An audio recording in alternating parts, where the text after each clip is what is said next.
Baik, Bismillahirrahmanirrahim. Assalamualaikum warahmatullahi wabarakatuh. Selamat siang. Salam sejahtera buat kita semua. Eh, Hari ini kita lanjutkan materi algoritmanya ya. Terlebih dahulu sebelum mungkin bisa diaktifkan kameranya sebentar untuk kita capture screen-nya untuk keperluan berita acara. Oke, silakan yang bisa mengaktif kamera, kami persilahkan.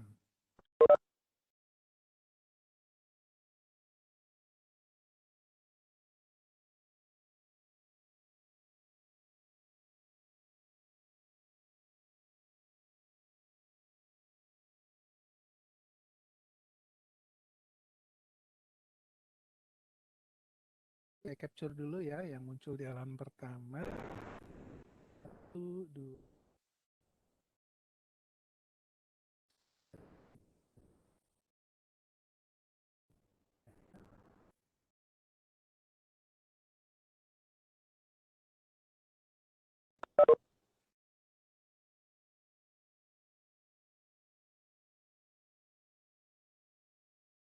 satu, dua.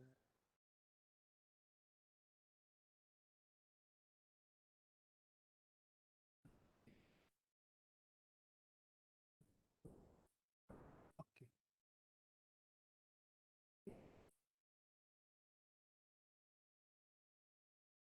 satu, dua.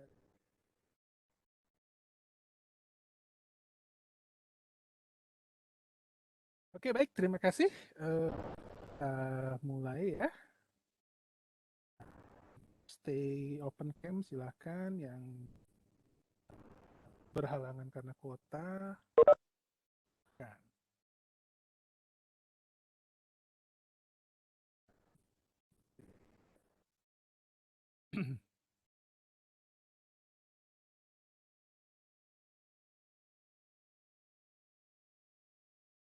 Oke, ini karena kemarin belum disampaikan, maka saya sampaikan hari ini untuk role play-nya.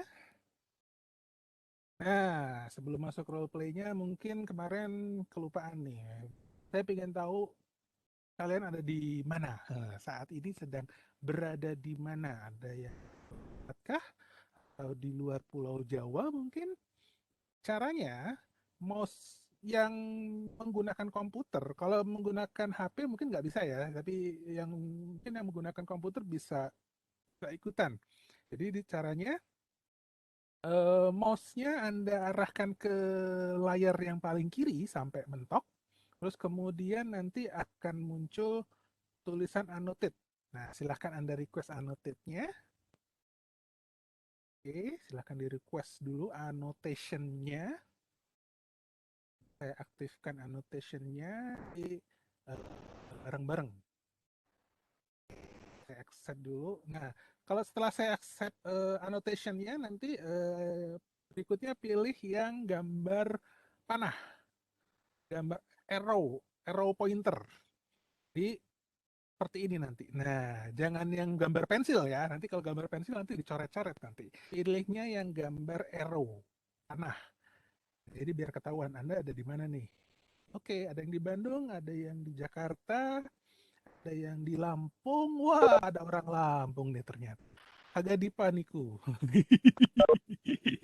Aduh, Haga kuliah, kuliah mah Haga, Hagana Haga mengan. Tinggon. Ada yang di Palembang,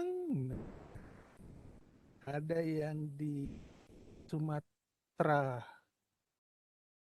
Utara ya, Sumatera. Oh, Medan, Medan. Oke. Wah, ada yang di tengah laut.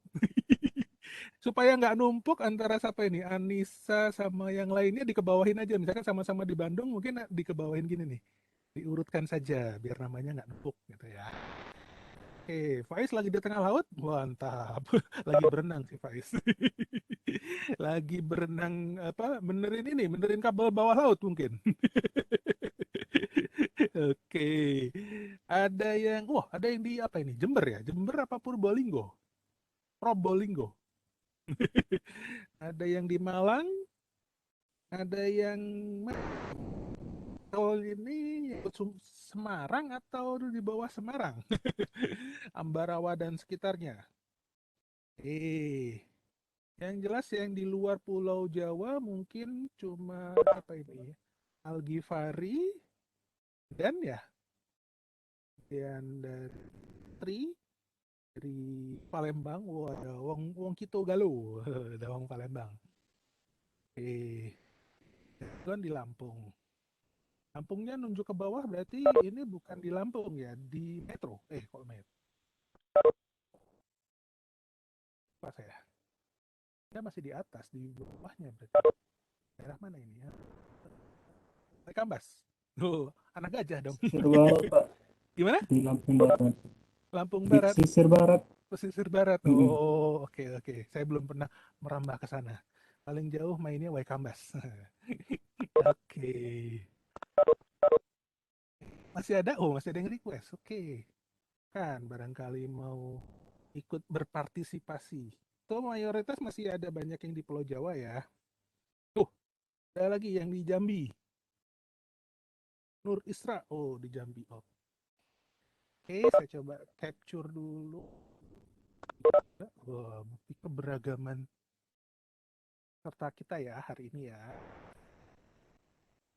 Oke, baik. Terima kasih sudah menginformasikan posisi juga. Bung tadi karena kebetulan saya juga kalau bicara tempat tanggal lahir dan tempat tinggal juga pernah di sana soalnya. Oke, saya stop annotation-nya. Kita lanjutkan. Oke, nah ini perkenalannya. Jadi di sini seperti tadi karena ya biar biar agak sedikit tak kenal maka tak sayang maka saya sebutin saya numpang lahirnya di Surabaya. Kemudian TK-nya di Cimahi, SD-nya balik Surabaya, pindah Denpasar, dan masih pindah lagi di Surabaya. SMP-nya di Lampung, nah, Bandar Lampungnya, Teluk Betung Bandar Lampung, pindah ke Palembang juga, Pelaju, terus kemudian balik lagi ke Lampung. Saat SMA orang tua dipindahin ke Surabaya, saya nekat merantau sendiri, merantau. Merantaunya ke Bandung sampai sekarang, meskipun nggak pernah pindah dinas juga sih, itu sampai pindah dinas di Banten. Cari ilmu Pak di Banten ya Pak ya, iya bener, cari ilmu papak. Kalau orang Banten pasti tahu. Cari ilmu kudu ilmu. Nah, oke, terus kemudian SMA, alhamdulillah waktu di Lampung juga SMA yang masuk daftar hitam kepolisian.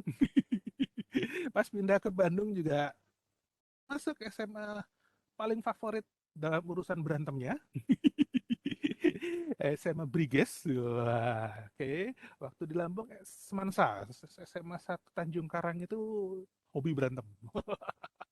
Jadi ternyata nggak salah. Pas dipindah ke Bandung, masuknya ke SMA paling berantem, paling hobi berantem juga di Bandung, yaitu SMA 7, Briges.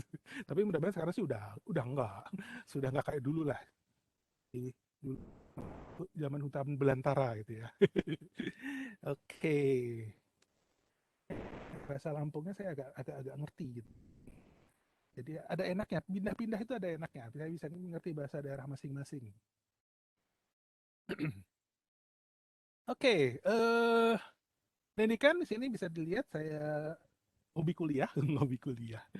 Saya ambil D3, terus kemudian ada S1 juga, lanjut S2, dan saat ini masih jadi mahasiswa S3 UI.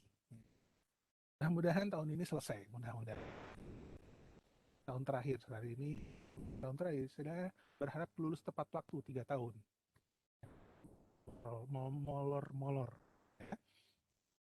Dan di bawah ini yang internasional ini maksudnya saya ingin men-encourage Anda, siapa tahu kalau bisa jangan puas dengan hanya ijazah.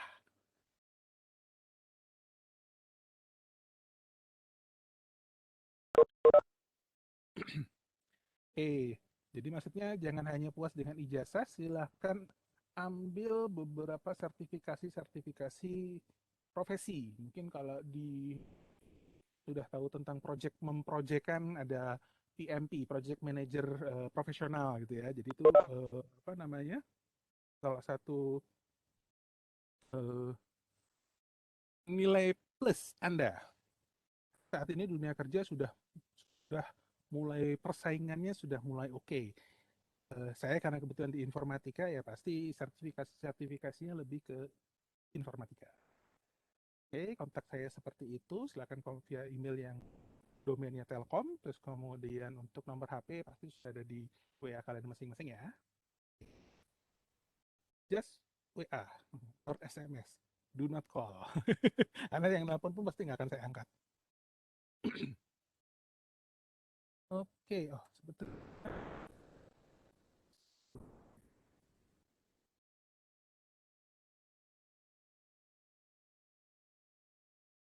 Oke, ini saya menyampaikan aturan yang dari universitas ya biasanya. Akademik dan sebagainya, wajib hadir 70%. Ini mungkin kalau online ya, offline ya, tatap muka secara langsung, touring ya. Tapi kalau online atau daring seperti ini, saya sih biasanya don't care, nggak masalah. Karena saya harus juga memberikan kesempatan buat teman-teman yang mungkin Jawa yang agak sedikit susah sinyal gitu kan. Bahkan yang di Pulau Jawa pun kemarin kabel lautnya putus, susahnya minta ampun gitu ya. Jadi kalau bagi saya nggak pernah ngurusin masalah absen. Ya, biasanya pun saya sambil merem pun saya klik hadir semua nggak masalah gitu loh. Karena nggak ada poin plusnya juga buat saya gitu kan. Dan untuk sakit izin dan sebagainya ini kalau udah urusannya di kelas tatap muka ya. Jadi saya nggak terlalu ambil pusing di kelas online ini. Nah, kemudian di sini apa namanya? Satu aktor berbicara, tapi kalau bagi saya selama kelas online Anda boleh saja menginterrupt gitu ya. Menginterrupt misalkan, Pak mohon izin mau menanya gitu kan. Bapak silakan. Saya open seperti itu. Kan saya lagi menerangkan terus kemudian Anda raise hand di sini atau Anda langsung open mic mau izin bertanya, silakan. Syarat lulus. Nah, ini syarat aja deh biasa ya. Cuma biasanya apalagi kelas yang berbau informatika nih seperti kelas ini nih. Nah, ini paling enak nih biasanya kalau untuk nangkep mahasiswa yang melakukan tindakan tidak jujur. Artinya mungkin copy paste lah dan sebagainya. Ini enak banget. Karena coding program itu biasanya kita orang informatika pasti akan tahu karena style orang pasti beda-beda. Gak mungkin codingnya sama banget gitu kan. Pasti ada sedikit beda. Logika boleh sama, stylenya pasti beda. ini salah satu yang sedikit membedakan ya. Kita bisa tahu. Terus kemudian kalau untuk kelas saya yang di fakultas sebelah di informatika saya biasanya menerapkan dua aturan. Anda mau nilai sebenarnya atau nilai sewajarnya? Nah, di awal saya tanya seperti itu dan anak-anak pasti bingung. Saya nggak belum menerangkan dulu apa bedanya sebenarnya dan sewajarnya. Nilai sebenarnya adalah nilai yang Anda peroleh pada saat Anda menjawab coding program. Kalau nilai sewajarnya berarti kita ambil logikanya dulu deh. Itu saya tangkap dari beberapa dosen saya sebelumnya. Dosen saya itu kita ngoding program sampai 2 halaman lembar folio pun nilai kita nol semua satu kelas. Kenapa? Karena baru di awal-awal ada yang salah ketik, salah tulis karena tulis tangan ya waktu itu, jadi salah nulis coding dan tetap dapat nol. Saya pun di posisi sepertiga apa coding program mau selesai, ada yang lupa tanda bacanya, akhirnya dapat nol juga. Itu kejam banget itu dosennya. Kita semua protes kok nggak ada yang nilainya di atas nol gitu kan. Beliau dengan enaknya pun jawab, sekarang coding yang seperti ini silakan Anda ketik di bahasa pemrogramannya. Pertanyaan saya, jalan apa enggak? Enggak. Kenapa? Error kan? Error. Ya sudah selesai. Jadi kan, aduh, ini kita dianggap jadi kayak robot gitu ya. Tapi ya mungkin gara-gara itu kita semua bisa juga coding tanpa menggunakan komputer. ditulis kertas pun insya Allah pasti jadi gitu. Tapi itu untuk anak-anak informatika. Jadi untuk kalian yang anak-anak di logistik mungkin saya berlakukan bukan nilai sebenarnya tapi mungkin nilai sewajarnya. Dilihat dulu logikanya seperti apa. Oke, next. Kelas offline atau online? Oke, saya skip aja nih. Ini kalau kelas online biasanya kampus suka bilang mewajibkan mengaktifkan video gitu ya. Saya suka tambahin mau mandi atau nggak mandi bukan poin plus Anda. Saya nggak tahu juga kan, Anda baru bangun atau masih masih belekan matanya gitu kan, nggak salah. Tapi biasanya karena keterbatasan kuota. Tapi mungkin karena kan dapat kuota Kemdikbud ya. Nggak tahu kalau Anda nggak tidak terdaftar. Nah, ini kerugian di sisi Anda sebenarnya. Kalau dapat kuota Kemdikbud untuk online telekonferensi seperti ini, biasanya Anda dapat kuota. Jadi nggak usah takut kehabisan sih sebenarnya. Oke, next ada baju yang pantas. Kalau saya bilang baju berkerah yang pantas aja deh. Jangan sampai Anda kelupaan pakai singlet gitu kan. Atau masih nggak pakai baju. Itu lebih parah lagi gitu, bahaya nanti. Perkara di bawahnya Anda pakai sarung kan kita nggak tahu kan. Yang kelihatan kan cuma Hmm, ke atas doang kan, bawahnya Anda pakai sarung, pakai celana pendek, bodo amat gitu ya. Kameranya nggak jatuh gitu. Kalau kameranya jatuh kelihatan bawahnya, nah baru. Oke, untuk perkuliahan kita seperti ini, online class, tatap muka secara langsung, diskusi, dan juga ada yang belajar mandiri. Itu saja. Oh, ini untuk komponen penilaian dari quiz dan assignment, kemudian ada UTS dan UAS. Perkara nanti kita lihat dulu sejauh mana apakah UTS-nya tetap akan dilaksanakan atau UAS-nya pun tetap dilaksanakan atau kita ganti dengan tugas besar. Saya mau diskusi dulu dengan program studi. Tapi saya sih biasanya kalau di fakultas sebelah UTS saya tetap laksanakan secara manual, secara pelaksanaan UTS dan kemudian untuk UAS-nya saya hilangkan jadi tugas besar. Biasanya seperti itu karena lebih terlihat produknya. Quote-nya. Oke, next kita baru mulai ya. Kita mulai materi kita hari ini. Kita bicara materi flowchart and algoritma. Dan kira-kira dari judulnya flow, berarti kita akan bicara bentuk gambar aliran atau bisa saya bilang kita akan memodelkan orang menjelaskan dari sebuah sistem yang bekerja dengan cara narasi atau dengan cara melihat gambar. Kira-kira menurut Anda mana yang paling efisien? Dijawab di chat coba.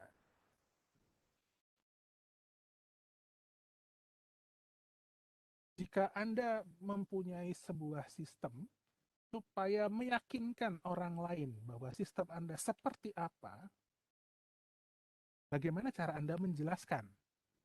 Dengan narasi, diceritain panjang lebar ABCD-nya, atau cukup dengan gambar?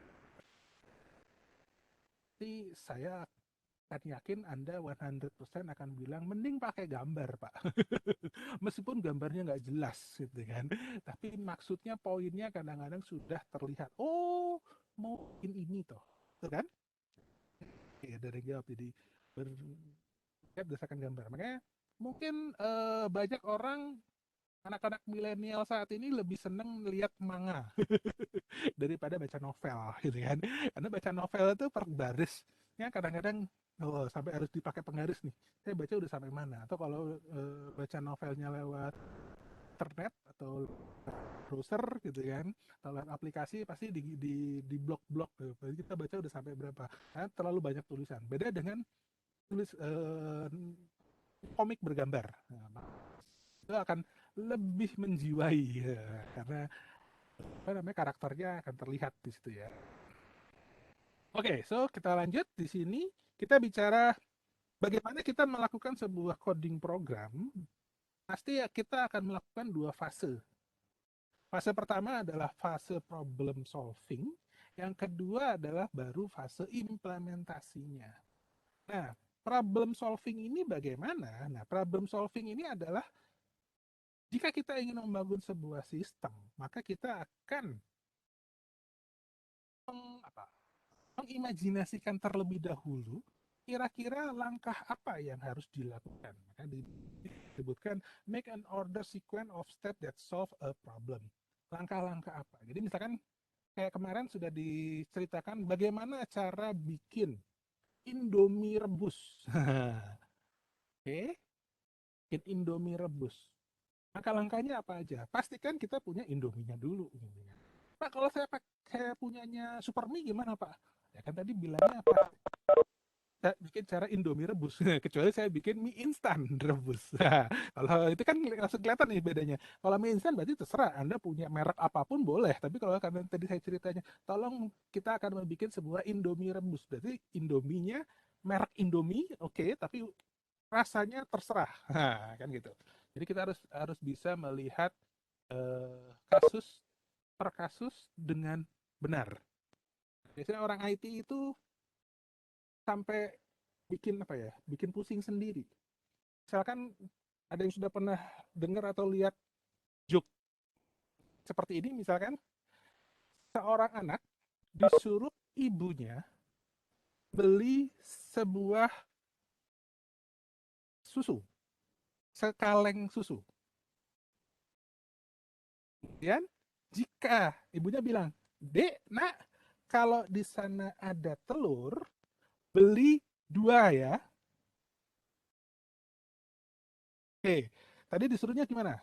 Disuruh beli susu satu kaleng, terus dibilang lagi, jika ada telur di sana, tolong beli dua ya. Yang jadi apa? Yang dibawa pulang sama si anak tadi. Tulis di chat. Anak yang bukan informatika pasti jawabannya akan sama. Tapi kalau anak yang informatika pasti jawabannya nyeleneh sendiri. Ayo. Si anak disuruh ibunya beli susu satu kaleng. Terus bilang, kalau telur ada beli dua ya. Kira-kira si anak pulang-pulang bawa apa? Sekaleng susu plus dua telur. Setuju itu? Setuju pasti, ya kan? Nah, kalau anak informatika enggak. Dia pulang bawa dua kaleng susu. Ada yang bingung kenapa? Tadi kan disuruhnya apa? Beli susu satu kaleng. Jika ada telur, beli dua. Ibunya yang salah menyampaikan, anaknya karena anak informatika, oh, logika dia jalan gitu kan. Disuruh beli susu satu kaleng, kalau di sana ada telur, beli dua. Ya kan pertanyaannya nggak nyambung kan apa? Di sana ada telur, jawabannya yes. Kan beli dua, beli duanya apa? Kaleng susunya. Ibunya juga yang salah gitu kan. Harusnya kalau telur ada, beli sekalian telurnya. Misalkan kalau gitu kan beres. Dua biji atau 2 kilo atau gitu. Oke, itu jadi hanya permainan logik aja. Ya, kita biasanya anak-anak informatika itu parah-parah gitu ya. Parah-parahnya mungkin ya tadi. Atau ini saya tulis di chat, saya tulis di sini deh. Kira-kira ini hasilnya bagaimana? Ya, mana? Saya tulis di sini.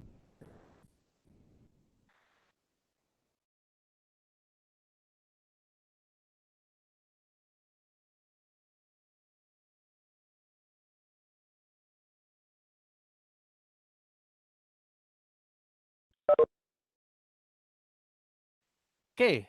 Wah, kebaca nggak nih? X sama dengan 1 tambah 2 dikali 3 dikurang 4. Jawabannya berapa?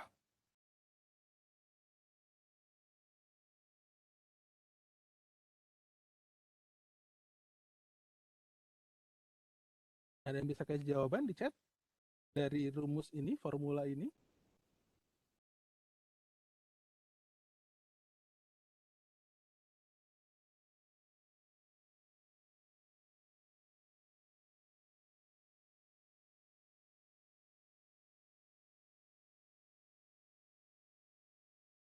Kenapa 3? Silakan open cam. Open mic mungkin. Yang berkalian dulu yang dikerjain. Nah, berarti Anda sudah mengenal komputer kalkulator saintifik berarti ya. Karena kalkulator saintifik itu adalah dia akan melihat derajat operasional yang paling tinggi. Di mana yang paling tinggi di sini adalah perkalian dan pembagian, baru berikutnya adalah penjumlahan dan pengurangan. Nah, tingginya lagi ada lagi yang modulus. Nah, jadi eh, kalau ini kita kasihkan ke tukang sayur, hasilnya pasti akan beda. Karena apa? Dia bacanya dari kiri ke kanan. 1 tambah 2, 3. 3 kali 3, 9. 9 dikurangi 4, 5. Oh, ada yang jawab seperti itu. Oke, saya cuma bisa bilang, oke, yang salah bukan Anda, tapi salah kalkulatornya. Karena Anda pakai kalkulator yang tukang sayur, bukan kalkulator saintifik. Oke ya. Oke, saya lanjut. Jadi di sini problem solving di sini adalah bagaimana tugas kita, tugas Anda untuk mendefinisikan sebuah permasalahan terdahulu, terus kemudian menyusunnya dalam step by step atau langkah demi langkah yang akan dilakukan. Baru kemudian di fase implementasi, langkah-langkah tersebut akan diubah menjadi bahasa pemrograman. Biasanya nggak akan beda. Kecuali bahasa pemrogramannya yang kita sebut itu adalah low level language, bahasa mesin. Nah, ini agak beda. Nah, sekarang setahu saya Anda pasti akan dikenalkan dengan bahasa high level language atau bahasa yang mirip dengan bahasa apa namanya? Manusia gitu ya. Zaman saya masih ketemu low level language yang kemarin mungkin ngobrol dengan Pak Yuda itu kita nyebutnya ada assembler, COBOL dan sebagainya itu mampus deh. Semua bahasa codingnya kan bahasa yang hanya dimengerti oleh mesin. Jadi kita jadi mesin. Oke, lanjut. Nah, bagaimana cara penyelesaian permasalahannya? Nah, ada yang dikenal sebagai pseudocode. Nah, pseudocode ini adalah sebuah eh, intelijensi yang membuat atau membantu programmer dalam membuat sebuah program melalui tahapan algoritmanya. Biasanya pseudocode ini menggunakan formal bahasa Inggris atau whatever yang Anda gunakan. Misalnya Anda ngomong bahasa Indonesia boleh. Jadi prosedur secara umum di dalam algoritma biasanya orang akan menggunakan pseudocode. Di mana pseudocode ini adalah bahasa formal yang bisa digunakan untuk menjelaskan kepada orang langkah-langkah yang terjadi. Contoh di sini ya, misalkan silakan Anda pejamkan mata, terus kemudian Anda bayangkan Anda sedang duduk di dalam ruangan kelas di salah satu ruangan di Telkom, gedung Telkom. Kemudian Anda diminta mendeskripsikan, Anda diminta untuk menjelaskan langkah apa yang Anda lakukan untuk keluar dari ruangan. Itu kan? Nah, artinya apa? Kalau misalkan Anda berada di ruangan, Anda juga harus tahu dulu segala sesuatunya. Saya duduknya di kursi, yang kemarin saya sudah bilang di kursinya ada tangan tulis atau kursi biasa tanpa ada penghalang sama sekali. Kalau kursi biasa, ya saya tinggal berdiri. Karena tadi posisinya saya sedang duduk. Gitu ya. Saya tinggal berdiri. Nah, setelah berdiri ngapain? Logikanya saya akan mencari pintunya ada di mana. Bisa saja pintunya ada di depan kita atau di belakangnya kita. Baru saya akan mengarahkan badan saya ke pintu tersebut dan melangkah menuju ke pintu. Ada permasalahan lagi nggak? Ada. Berapa langkah yang diperlukan untuk jalan menuju ke pintu? Tiap orang imajinasinya mungkin akan beda-beda kan? Tadi kalau udah bikin tugas pasti beda-beda isinya, meskipun logikanya sama. Kemudian ada yang begitu sampai pintu, ada yang bilang saya langsung cari handle pintunya dan saya buka dan saya keluar. Oke, saya benarkan seperti itu. Ada yang lebih detail, dia bilang saya cari handle-nya dan saya pastikan apakah terkunci atau tidak. Kalau terkunci, saya cari kuncinya. Dan saya buka kuncinya, baru saya keluar. Kalau tidak terkunci, baru saya keluar. Nah, itu kan sampai sejauh mana Anda bisa mendetailkan kejadian yang ada. Terus bisa lagi. Ada lagi misalkan jawab, Pak, saya harus pastikan dulu ini pintunya yang didorong atau yang digeser. Nah, kan ada kasus lagi tuh, gitu kan? Ada nemuin kasus yang lain kira-kira? Nah, ya, berbagai hal pasti ceritanya akan beda-beda, tinggal tergantung persepsinya. Tapi tujuannya pasti semua adalah bisa keluar dari ruangan. Hanya algoritmanya pasti tiap orang memiliki runtutan sekuen cerita yang agak sedikit berbeda. Ada yang langsung bangun, langsung lari Pak, saya lari Pak. Kenapa? Oh, laparan Pak, pengen lari ke kantin soalnya. Jadi saya lari, nggak jalan Pak. Oh, oke, serah kan beda. Oke, next lanjut. Ah, ini juga lanjutannya tadi. Jadi algoritma di sini didefinisikan sebagai step by step secara alami. Ya, langkah-langkah yang dilakukan secara alami. Seperti di sini disebutkan, they are much like a recipe. Nah, resep masakan itu sama, betul. Tapi ada satu yang membuat sedikit beda dengan resep. Karena komputer tidak tahu. Dia harus diterangkan secara detail. Contoh, saya mau bikin kopi. Artinya apa? Saya harus menyiapkan air panas kan? Nah, misalkan langkah pertama, masukkan air ke dalam panci. Airnya segimana? Oh, masukkan air secukupnya ke dalam panci. Nah, secukupnya ini komputer nggak ngerti. Secukupnya itu berapa? Karena komputer tahunya satuan. Kan? Masukkan 200 mili air. Oke, selesai. Komputer ngerti. 200 mili. Kalau masukkan air secukupnya, cukupnya segimana? Pancinya segede apa? Kan? Pancinya gede, airnya 200 mili, mungkin cuma nggak sampai sekian senti tuh airnya gitu kan. Jadi harus detail. Nah, perkara pancinya gede nggak masalah, yang penting airnya 200 mili. Oke, setelah itu masak hingga matang. Oh, ambigu lagi. Matangnya tuh gimana sih? Anda tahu masak air itu matangnya gimana? Pasti akan jawab, Pak, kalau sudah ngegolak. Oh, apa bahasa Indonesia ya? Mendidih. Oke, sudah mendidih. Nah, taunya mendidih itu gimana? Kebangetan ini kalau cowok-cowok nggak ngerti air mendidih gitu. Kalau cewek-cewek oke lah saya ngerti gitu kan. Nah, kalau cowok-cowok kebangetan artinya ada bubble, gelembung ya, gelembung air yang ubuk-ubuk gitu, naik-naik ke atas. Nah, itu komputer tahu nggak bahwa itu sudah mendidih? Pak, taunya apa? Berapa derajat suhu airnya kan gitu. Sudah mendidih pasti kita bicara derajat dong gitu. Air mendidih itu setelah berapa derajat kan ketahuan. Tapi kita tahu nggak air mendidih berapa derajat? Enggak, ya kita lihat ya pokoknya sudah bluk-bluk gitu, bluk-bluk. Sudah ngegolak kayak gitu kalau bahasa Sundanya mungkin oh itu udah matang tuh. Pasti kan Anda akan langsung bilang seperti itu. Nah, baru kan ke dalam cangkir setelah airnya mendidih. Kan seperti itu. Taruh kopi dulu atau masukin airnya dulu baru kopi? Nah, ada yang bilang, oh enggak Pak, kopinya dulu masukin dalam cangkir, baru airnya dituangkan. Langsung dituangin, resikonya apa? Cangkirnya bisa pecah. Triknya ada Pak, taruh sendok dulu Pak di cangkirnya. Biar apa? Biar air pada saat dimasukin ada media sendok, ya tidak terlalu panas, tapi panasnya tetap cukup untuk memanaskan airnya. Kalau langsung kadang-kadang ada gelas yang langsung tak, bunyi tak, tapi tak gitu ya. Enggak sih, retak doang.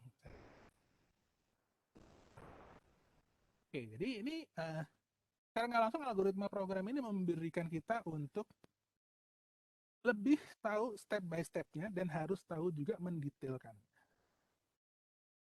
Next, contoh. Kita bicara langsung ya. Pseudocode dan algoritma, saya kasih contoh. Buatlah sebuah algoritma untuk mendefinisikan sebuah nilai akhir dari sebuah nilai akhir mahasiswa dengan mengindikasikan apakah dia lulus atau dia fail, gagal. Nilai akhir dihitung berdasarkan rata-rata dari keempat input nilainya, yaitu tugas, kuis, UTS, dan UAS. Nih, Kira-kira kalau sudah melihat seperti ini, Anda diminta sebuah coding program. Pertanyaan sepelenya dulu. Langkah apa yang akan Anda lakukan? Oh, terus lagi di chat. Nggak apa-apa, kita ambil interaksi aja, saya tahu. Sudah ada cerita seperti ini, berarti harus ngapain?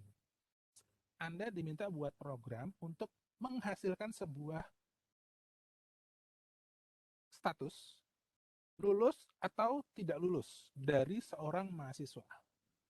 Di mana nilai lulusnya dilihat dari rata-rata nilai yang dimasukkan.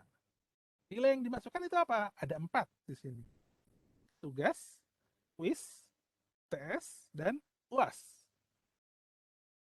Oke, langsung saja berarti belum jawab ya. Oke, saya lanjut. Kap sudokot yang akan dibuat artinya apa? Saya harus menginputkan 4 variabel tadi, kan? Saya inputkan 4 variabel yang dibutuhkan tadi, tugas, kuis, UAS, ataupun UTS. Maaf, suaranya kecil. Waduh, suaranya kecil.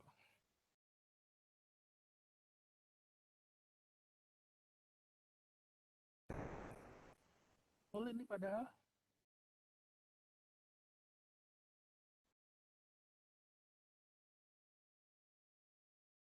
Ya nggak apa-apa. Nanti mungkin agak bisa dilihat di recordingnya aja. Biasanya di recording suaranya kenceng kok. Oke, saya lanjutin. Jadi kita pastikan kita melakukan input dari 4 variabel. TS, tugas, kuis, UAS. Kemudian hitung rata-ratanya dengan menjumlahkan seluruh variabel tersebut dan dibagi dengan 4. Kenapa dibaginya 4? Ya kan inputnya ada 4, Pak. Ya, disuruhnya rata-rata. Oke, nah di sini nih trikinya. Anda tadi tidak memperhatikan status lulus atau tidak lulusnya itu dari mana, Pak? Kok tiba-tiba ada muncul angka ini? Nah, artinya apa? Berarti di sini ceritanya belum selesai. Di halaman sebelumnya tadi ceritanya belum selesai kan? Harusnya di sini ada informasi. Nilai lulus dinyatakan lulus atau tidak itu skornya berapa? Ini memang saya sengaja saya hilangkan. Saya ingin tahu. Yang ternyata kelewat. Harusnya Anda lebih jeli. Dinyatakan lulus atau nggak lulus? Nah, lulus nggak lulus kan harus pasti. Berapa yang menyatakan supaya si A itu tadi lulus? Berapa yang menyatakan si A jadi tidak lulus? Ini disebutkan, the average is below 60, maka dia gagal. Else, pass. Pertanyaan saya simple. Berarti yang gagal ini skornya berapa? 59 atau 60? Lihat di kata-katanya. Lulusnya kalau nilainya berapa?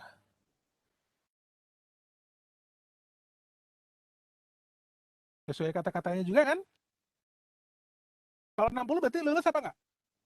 Lulus kan? Karena di sini statementnya adalah is below 60. Karena di bawah 60 itu fail, berarti 60 apa? Lulus kan? Nah, ini yang harus nanti diperhatikan. Karena nanti pun dalam notasi algoritma kita selalu berhubungan dengan notasi matematika yang rumit. Rumitnya mungkin ya nggak terlalu rumit sih, tapi kalau logikanya Anda dapat, kan bisa. Ya, contoh, dia akan mendapatkan skor A kalau nilainya lebih dari 80. Lebih dari 80. Ingat ya, saya bilang lebih dari 80. Berarti 80 dapat A nggak? Nggak kan? Kemudian dia akan mendapat skor B kalau nilainya lebih kecil atau sama dengan 80 dan lebih besar dari 70. Dia akan dapat nilai B. Dari kata-kata yang tadi berarti secara formalitas matematikanya seperti apa? Nanti kan akan muncul notasi matematika yang mungkin Anda takuti, yang Anda takuti. Anda paling nggak seneng kalau sudah ngomong matematika ya. Ya, lebih besar daripada 80, maka dia dapat A. Kemudian, jika nilainya lebih besar daripada 70 dan lebih besar, sorry, lebih besar daripada 70,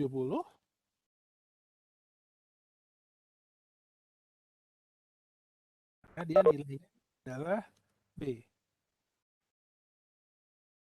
Notasi seperti ini gimana? Untuk dapat A lebih besar dari 80. Untuk dapat B itu 70 lebih besar daripada H dan H lebih besar atau sama dengan 80, maka nilainya B. Oke ya.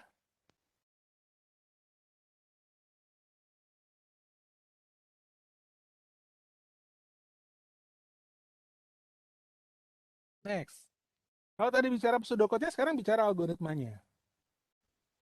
So, artinya apa? Algoritmanya akan sama. Tinggal bedanya algoritma ini akan sedikit bahasanya menuju ke bahasa pemrograman. Jadi, input a set of four mark. Inputkan 4 variabel. Sini algoritmanya berarti saya bicara input M1, M2, M3, M4. Mark 1, Mark 2, Mark 3, dan Mark 4. Kenapa nggak kayak tadi Pak? Oh, kalau tadi ini kan bahasa normalnya kita. Di sini sudah mulai bahasa mendekati bahasa pemrograman. Kemudian, karena di sini suruh menghitung, artinya saya punya sebuah variabel. Variabel apa? Ya variabel yang akan disimpan sebagai sebuah nilai yang isinya adalah rata-rata.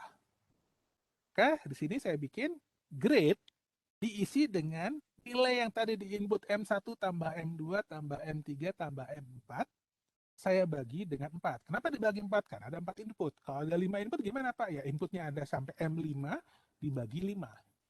Kenapa Pak? Karena average kan kita bilangnya. Nah, Pak gimana kalau persentase? Ya sama. Jumlahkan dulu, nanti dapat sebuah nilai, baru diambil nilai persentasenya kan. Gimana formula matematikanya deh kalau yang itu. Next, berikutnya baru kita akan bandingkan. If grade-nya lebih kecil daripada 60, maka tampilkan informasi bahwa nilainya akan menjadi fail. Gimana dengan yang PES? Ya, bawahnya ada if, ada else, kemudian ada and if. Ini apa Pak? Oke, ini nanti pelajaran berikutnya untuk bicara conditional. Yang jelas fungsinya akan sama. Ceritanya seperti itu. Oke, saya coba kasih contoh berikutnya.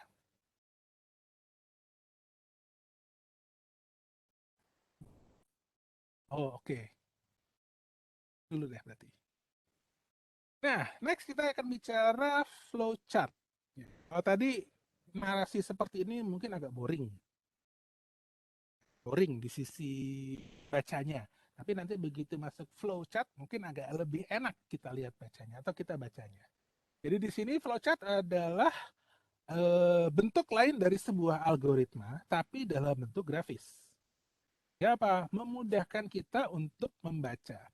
Biasanya yang digambarkan adalah logic solutionnya, logiknya. Bukan ceritanya tapi logiknya. Bukan cerita yang seperti ini ya, tapi lebih ke logik yang ini. Oke, ya tadi misalkan si anak disuruh ibunya beli susu sekaleng, itu adalah perintahnya. Kemudian jika ada telur di sana, beli dua. Kalau di supermarketnya ada telur, beli dua ya.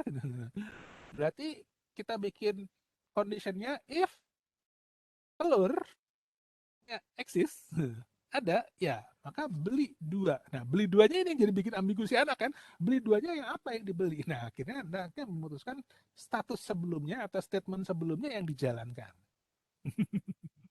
Oke, jadi jangan nyalahin ya. Saya kalau udah ngobrol sama anak-anak informatika biasanya agak spesifik mereka. Gimana toh? Karena udah kebiasaan. Oke, next sebuah flowchart harus memiliki start dan stop. Karena biar kita tahu ini startnya di mana, stopnya di mana. Kayak tadi misalkan Anda saya minta memejamkan mata, bayangkan Anda berada di ruangan, Kemudian Anda diminta keluar dari ruangan. So, startnya adalah Anda posisi berada di dalam ruangan dalam posisi duduk. Stopnya pada saat apa? Stopnya adalah Anda selesai atau Anda keluar dari ruangan. Maka itu dinyatakan stop, sudah selesai. Semua step harus terhubung. Ada alurnya. Gak mungkin ada sebuah step yang berdiri sendiri atau tidak dimulai dari sebuah start. Ada sebuah simbol flow chart yang berdiri sendiri. Pasti semua harus ada interkoneksinya. Nah, next kita akan bicara simbol flowchart yang paling basic atau yang generally used, paling umum digunakan. Pertama kita bicara terminator atau oval ya di sini menyatakan sebuah start or stop dari sebuah program. Kemudian ada input direpresentasikan dengan jajaran genjang. Ini menyatakan input. Kemudian ada persegi panjang. Ini menyatakan proses. Ada diamond atau belah ketupat. Ini menyatakan percabangan atau decision atau yang tadi. Jika itu pasti menggunakan diamond. Kemudian ada hybrid. Ini untuk menyatakan outputnya. Dan yang paling akhir, menghubungkan semua simbol ini adalah menggunakan flow line atau garis. Pak, garisnya mungkin nggak ada panahnya. Nah ini kalau nggak ada panahnya malah bingung. Anda sendiri pun biasanya bingung. Terus ini gimana gitu kan? Kalau ada panahnya akan lebih mempermudah. Pak, ini gambar panahnya satu. Mungkin nggak Pak panahnya bolak-balik? Mungkin. Tapi ini udah bicaranya sudah extend expert flowchart biasanya. Karena bicaranya nanti kalau udah bermain dengan database, ada gambar simbol database dan ada panah double, itu artinya adalah update. Append dan update bisa mengirim ke database untuk disimpan, kebalikannya bisa mengquery dari database untuk dicari outputnya. Nah, panahnya bisa double kalau ada seperti itu. Tapi yang jelas nggak ada garis yang tanpa panah. Bingung sendiri nanti ini siapa yang nyuruh siapa gitu ya. Nanti Anda akan bingung seperti itu. Oke, saya lanjutin. Nah, jadi contoh yang tadi kita akan bicara bagaimana menggambarkannya secara flowchart. Flow-nya akan seperti ini. Start stop-nya ada. Belah kanan ini adalah algoritma yang sudah dibikin ya. Step 1, step 2, step 3. Jangan lupa selalu dimulai dengan start dan diakhiri dengan stop. Gambarnya seperti apa sesuai dengan slide sebelumnya. Kalau bicara input berarti kita akan punya jajaran genjang. Kita masukkan inputnya. Kemudian step kedua ini adalah sebuah proses. Maka digambarkan dalam persegi panjang. Step 3 ini karena sebuah conditional atau sebuah pilihan atau sebuah optional, maka gambarnya adalah dengan menggunakan diamond atau belah ketupat. Output yang dikeluarkan fail, pass, ini adalah sebuah output, maka kita pakai yang hybrid tadi, karena seperti itu. Ada yes dan and ini apa? Ini tadi menyatakan nilai kondisinya bernilai true or false. Nih, kalau kita suka kelakarnya itu iya ya enggak gitu kan. Yes yes or no no gitu kan. Kalau yes ya yes, no ya no gitu kan. Jangan iya yang enggak gitu. Jangan yes yang no no kan bingung gitu.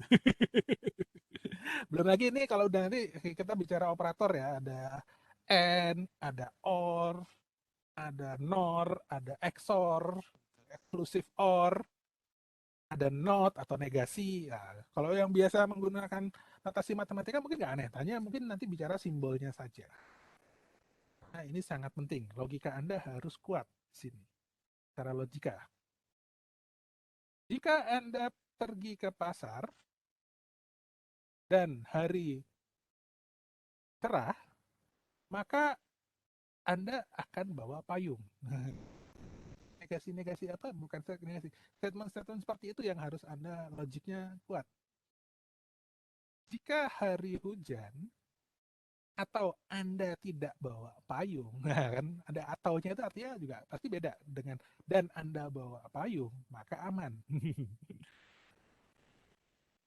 Oke, itu contoh ya. Oke, saya coba contoh berikutnya. Saya punya Contoh kedua, buatlah sebuah algoritma dan gambarkan sebuah flowchart-nya untuk mengkonversikan satuan panjang dari feet menjadi sentimeter. 1 feet berapa senti atau 1 kaki berapa sentimeter. Tanya kan seperti itu. Maka secara pseudocode-nya saya akan punya masukkan input berapa feet yang akan dilakukan, akan dihitung. Kemudian kita kalkulasi. 1 feet itu berapa senti sih? Gitu kan? Oh, 30 ternyata. Sudah, selesai. Tinggal hitung, kalkulasi, berapa feet yang dimasukkan, dikalikan dengan 30 senti. Maka akan diperoleh hasil berapa senti. Oke, tampilkan dalam senti. Oke, ini at least masih simpel. Tampilannya juga sama. Nggak jauh beda dengan yang tadi. Kalau tadi udah ada conditional, yang sekarang tidak ada conditional, yang lebih simpel. Tadi dibikin yang langsung mumet dulu deh. Ini gampangnya seperti ini. Jadi input dulu, kemudian proses, panjang feet-nya dikalikan dengan 30, maka saya bisa nampilkan. Oke, next. Contoh berikutnya, saya hampir mirip. Pertanyaannya adalah buat sebuah algoritma dan gambar flowchart-nya untuk mengetahui apa yang membaca dua sisi dari sebuah persegi panjang. Ya, berarti luasnya. So, saya akan inputkan panjang dan lebarnya, kemudian diproses karena yang diminta adalah luas, di panjang kali lebar. Kalau yang diminta keliling mungkin beda lagi, 2 kali panjang kali lebar, gitu kan? Tinggal tergantung requestnya. Seperti apa? Codingnya pun, bukan coding, sorry. Algoritmanya maupun flowchart-nya pun nggak jauh beda dengan yang lain. Oke, sampai di sini dulu. Ada pertanyaan seputar flowchart? Belum saya lanjutin.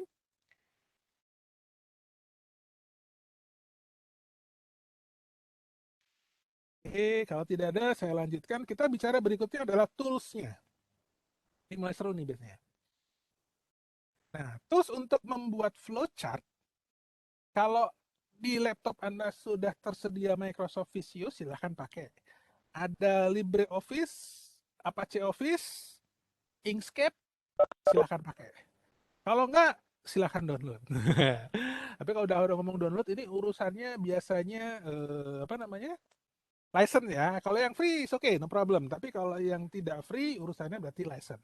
Nah, biasanya kalau anak-anak milenial tuh paling males install. Nah, makanya di sini saya juga akan gunakan yang online-nya.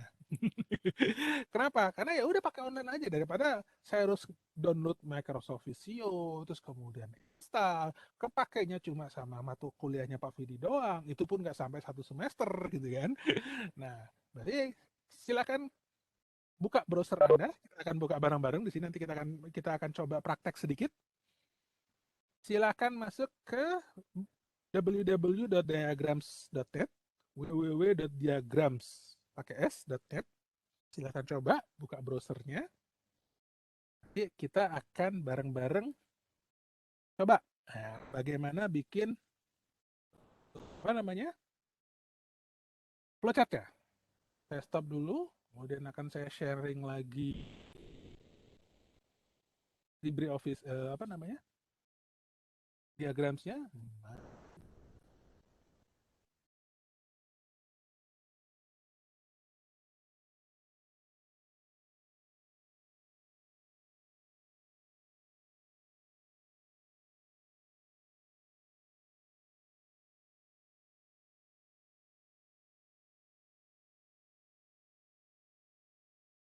Oke, terlihat ya.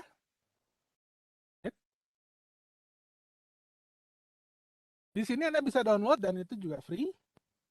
Atau Anda cuma apa namanya, execute di CD, di browsernya saja.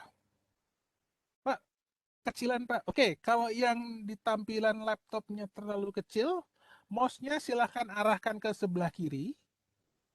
Nanti di situ ada zoom in, zoom out-nya. Ada gambar apa itu? Suryakanta, Suryakanta. Kaca pembesar.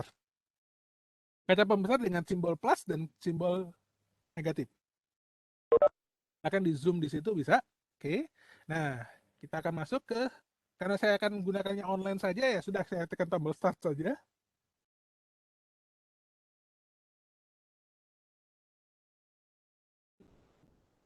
Ini yang tadi, saya harus close.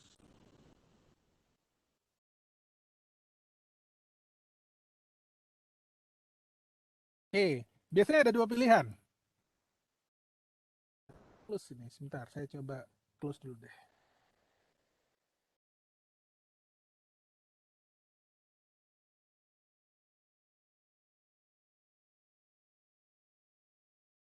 Nah, jadi kalau yang baru biasanya munculnya seperti ini, create new diagram atau open existing diagram.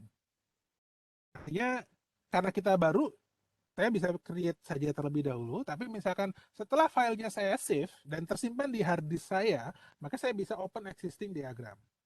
Ya, saya bikin create dulu, dan yang saya pilih adalah flowchart. Di sini banyak nih, yang lainnya banyak sekali, mau bikin cloud, AWS, dan sebagainya pun juga ada tampilannya, network pun juga ada. Karena saya butuh, kita perlunya hari ini adalah flowchart, maka saya pilih yang flowchart, terus kemudian saya save atau saya create. Saya letakkan di hard disk saya, di folder saya kasih nama uji coba.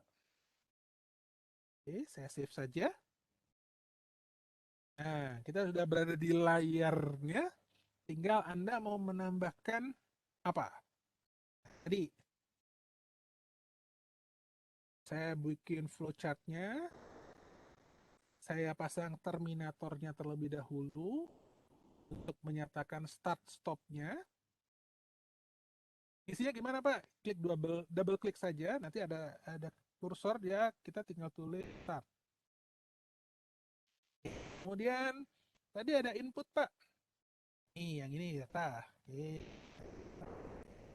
Input X misalkan. Dan ada proses. Prosesnya hitung X misalkan.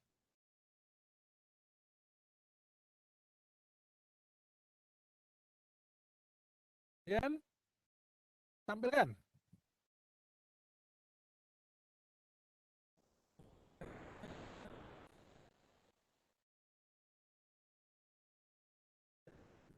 Put,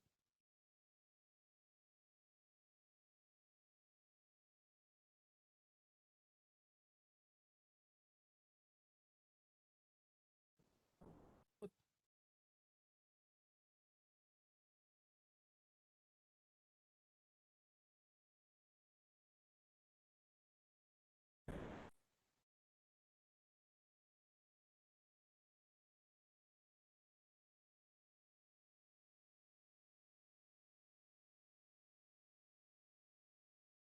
Deh, kita pakai dokumen. Putkan ke dalam dokumen, misalkan seperti itu. Kemudian jangan lupa kita bikin directional connectornya.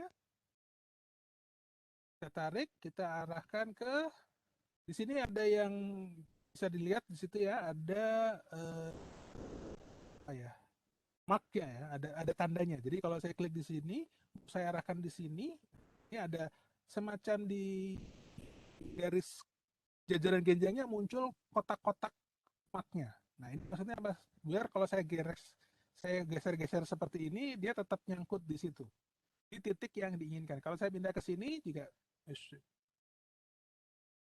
pindahkan ke sini, dia selalu nyangkut di situ. Ya.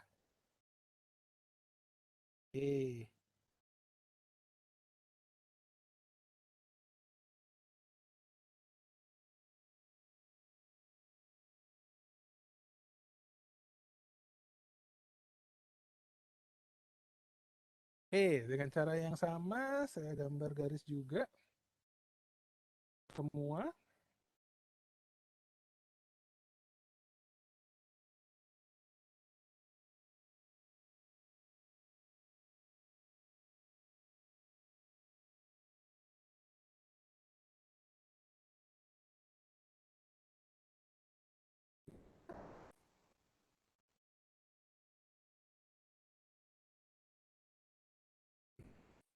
Oke, nah Pak yang diamond tadi gimana Pak? Yang diamond tadi berarti ini.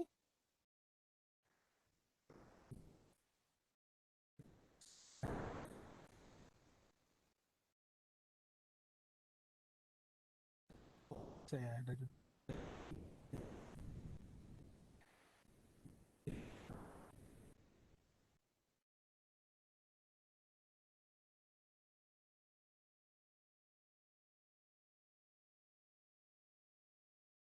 bisa diklik di bengkokan bisa. Nah, kemudian di sini saya bikin panah. Enggak, kalau nanti jawabannya yes,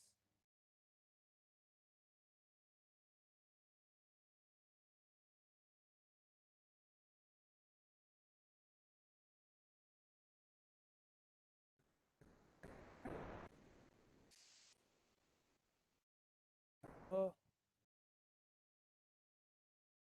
yes. Nah, false-nya misalkan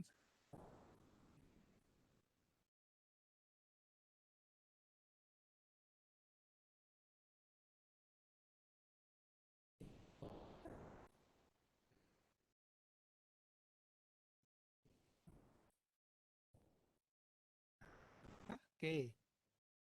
Nah, Pak gimana kalau gambarnya nabrak Pak? Nah, nabraknya misalkan deh, misalkan ceritanya gini.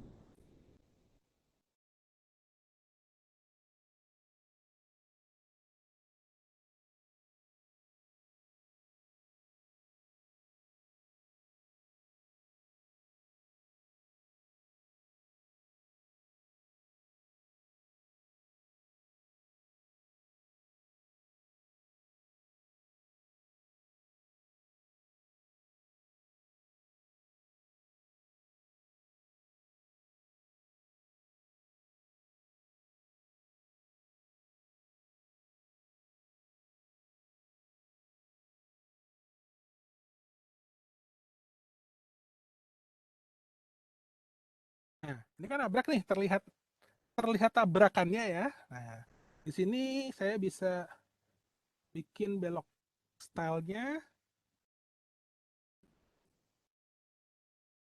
di curve. Nah, ini line jamnya.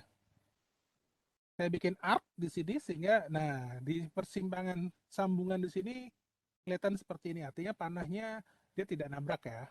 Kalau gini kan jadi bingung ini nabraknya dia yang ke bawah sini atau yang ini ke kanan atau ini yang terus gitu ya. Ya jadi sedikit ambigu, bingung kan. Tapi di sini kalau saya kasih bengkokan, nah akan lebih mudah. Bengkoknya tajam atau kotak seperti ini nggak jadi masalah. Atau seolah-olah diputus. Berarti kalau diputus di gap di sini artinya dia nyambung tapi berada di bawahnya jadi nggak kelihatan. Dan ini artinya kalau misalkan dibelok-belokin dia selalu seperti itu. Dibelokin ke bawah pun dia akan juga jadi kelihatan apa namanya ada benchnya. Nah, misal satu lagi ceritanya saya asumsikan Anda sudah bicara bikin bikin desainnya satu halaman penuh Pak. Gimana caranya menginformasikan bahwa ini halamannya mau pindah atau misalkan sini ada yang namanya konektor.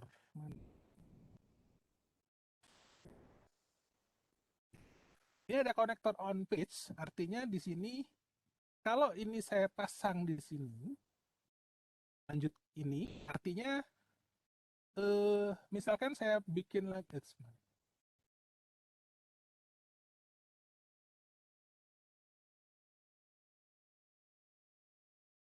kalau saya pasang begini dan saya gambar berikutnya,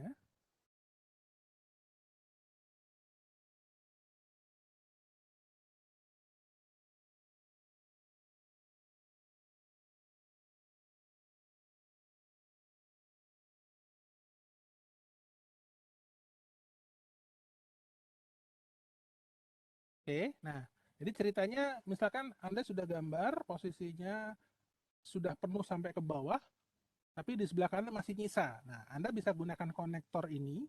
Konektor ini artinya proses ini kalau sampai sini dia akan lanjut di sini. Terus lanjut lagi ke bawah. Oke. Pak, gimana kalau ternyata satu halamannya sudah penuh, Pak? Nah, maka kalau satu halamannya sudah penuh, saya bisa gunakan off-page reference-nya.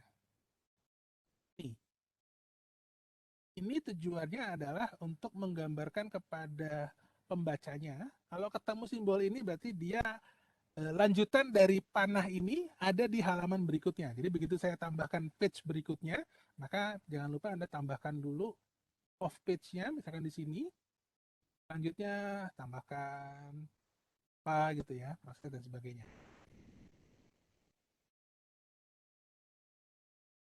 Oke, itu ceritanya begitu. Sampai di sini, sayang ya. Jadi untuk menggambarnya, kalau yang pakai Visio juga lebih mudah. Nah, saya jadi ikut-ikutan kayak anak milenial, banyak-banyak daripada komputer saya berat. Saya selalu mainnya adalah yang menggunakan online begini.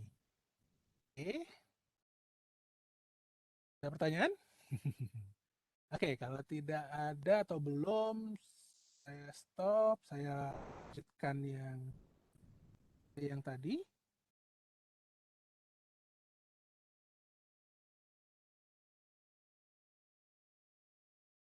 Oke,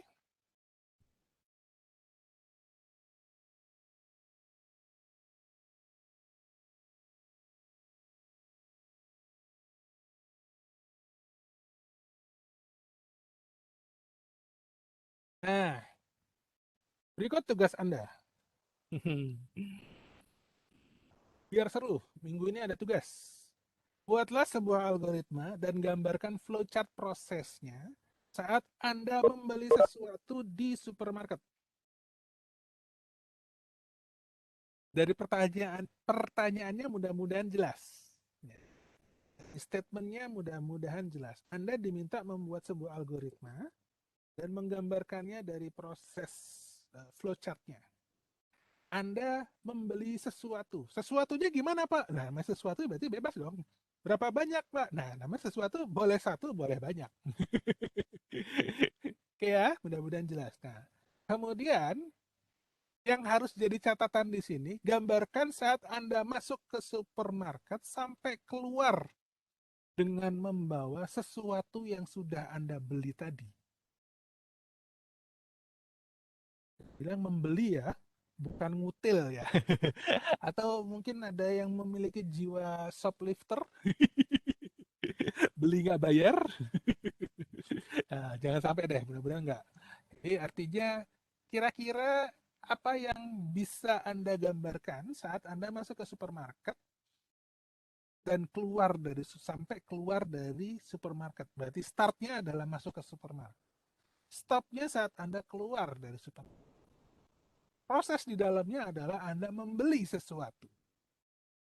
Oke, bikin algoritmanya, gambar flowchartnya. Pak, bikin algoritmanya yang mana Pak? Yang pseudocode-nya atau algoritmanya? Bebas, mau dua-duanya boleh. Mau secara narasi nggak masalah. Tapi yang jelas ada juga flowchart-nya. Nanti kan kita tinggal lihat, yang Anda tulis di algoritma sama di flow-nya sama apa enggak? Harusnya sama dong, nggak mungkin enggak gitu kan. Prosesnya ngapain Pak? Oh, muter-muter Pak. Ya silahkan mau muter-muter berapa kali. Yang jelas Anda punya sebuah tujuan. Tujuannya adalah membeli sesuatu di supermarket tersebut. Beli ya, bukan mencuri. Pak, saya nggak mau ke supermarket, Pak. Mau ke Alfamart saja, Pak. Atau mau ke Indomart saja. Silahkan, nggak masalah. Penting saya bilang tadi, ke sesuatu supermarket ataupun Indomart, Alfamart. Karena di situ ada kasirnya. Gitu. Seperti itu. Oke, dari tugasnya, apakah masih ada yang ditanyain? Pak, proses ketemu sama kasirnya kenalan perlu dicerasin apa enggak? Wah, itu mah udah jomblo abis tuh. Jadi ya terserah Anda deh kalau mau sampai mendetailkan seperti itu sampai nanya nomor HP-nya, itu terserah Anda deh. Kasir Indomaretnya soalnya bening-bening, Pak. Ya, itu terserah deh. Yang penting pasti saya yakin tadi makanya output yang Anda buat pasti akan selalu berbeda satu dengan yang lain. Gunakan gambar flowchart se apa namanya semampu Anda. Kalau Anda mau pakai yang online seperti yang tadi silahkan, atau Anda mau menggunakan Microsoft Visio boleh, sudah sangat familiar dengan Microsoft Visio boleh, mau install juga boleh. Pak nggak punya instalannya Pak, waduh hari gini nggak bisa download yang aneh-aneh kan, nggak lucu juga gitu kan. Silakan buka Kuiha atau Giga Purbalingga itu kan pasti ada tuh. Itu nggak jadi nggak bener ya. Jadi. Nah, cuma hati-hati dengan adanya virus Trojan yang ada di aplikasi tersebut ya. Jadi jangan sampai Anda salah. Begitu Anda klik ternyata Anda salah download, yang Anda buka adalah itu yang menyebabkan komputer Anda muncul pop up yang nggak jelas. Nah, dan tidak sampai seperti itu. Makanya harus hati-hati. Oke, sampai di sini dulu. Apakah ada pertanyaan yang kan atau yang ditanyakan seputar materi ataupun seputar tugasnya? Silahkan.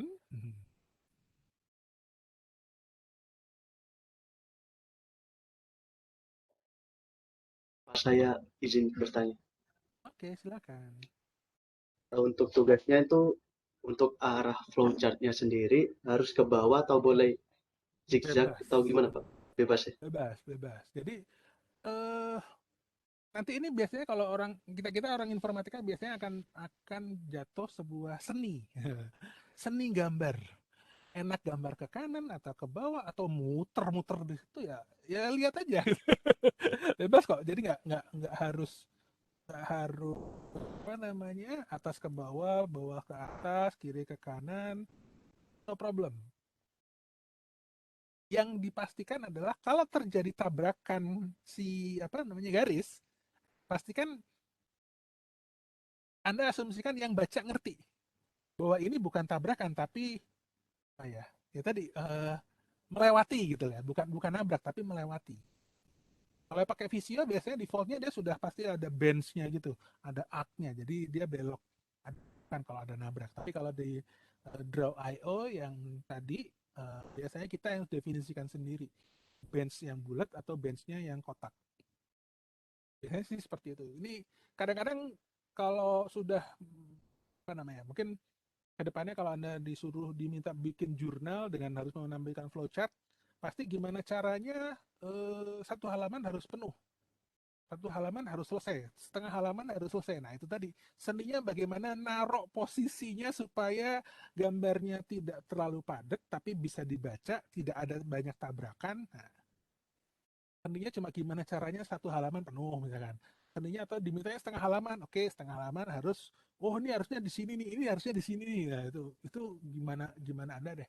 Tapi yang jelas yang dibaca adalah alur panahnya kan, dari sini ke sini, dari sini ke kanan, atau dari sini ke bawah, terus baru ke kanan, ke atas, ke kanan lagi ya, itu nggak masalah, bukan masalah. Cuma kadang-kadang ya, Anda lebih senang yang muter-muter gitu, atau yang sekuen dari kiri ke kanan. Sekuennya kan ada yang gini, kayak huruf S gitu ya. Nah, ada yang ke kanan, terus loncat lagi, kayak mesin ketik dari kiri ke kanan gitu ya. Itu sih gimana, gimana kita, cuma tinggal enaknya seperti apa. Oke, cukup menjawab. Cukup Pak, Ini terima mungkin kasih Pak. ya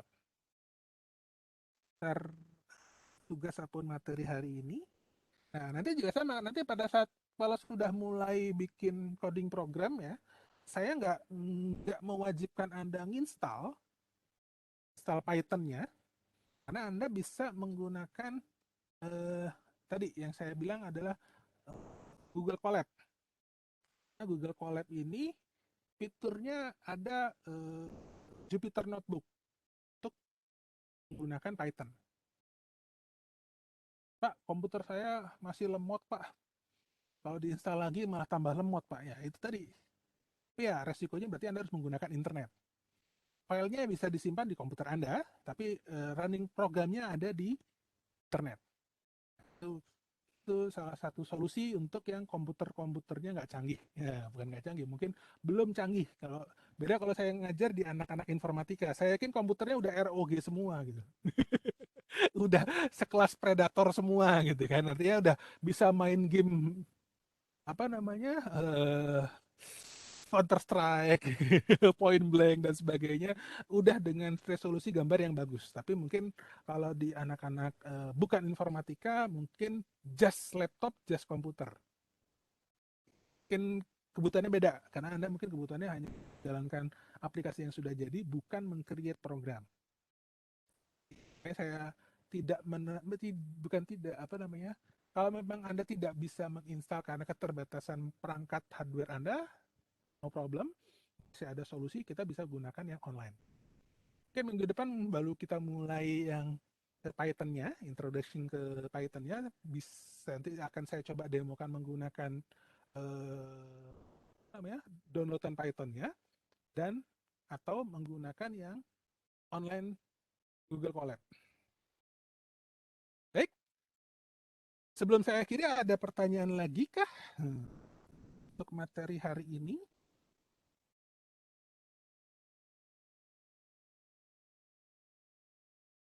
Kita cukupkan saja. Dari kemarin saya bingung, ini ada trio Anissa. Oh, ini satu bapak beda emak atau satu bapak atau beda bapak beda emak? Ini kemarin ada 3, mas saya bingung ini trio Anissa beda sama namanya semua. Nama pasaran kayaknya nih.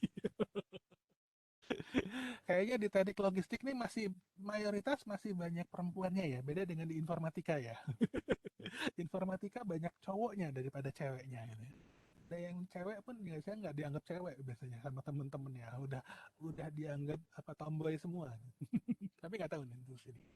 Oke, mungkin itu dulu yang bisa saya sampaikan hari ini karena tidak ada untuk bertanya. Berarti bisa saya cukup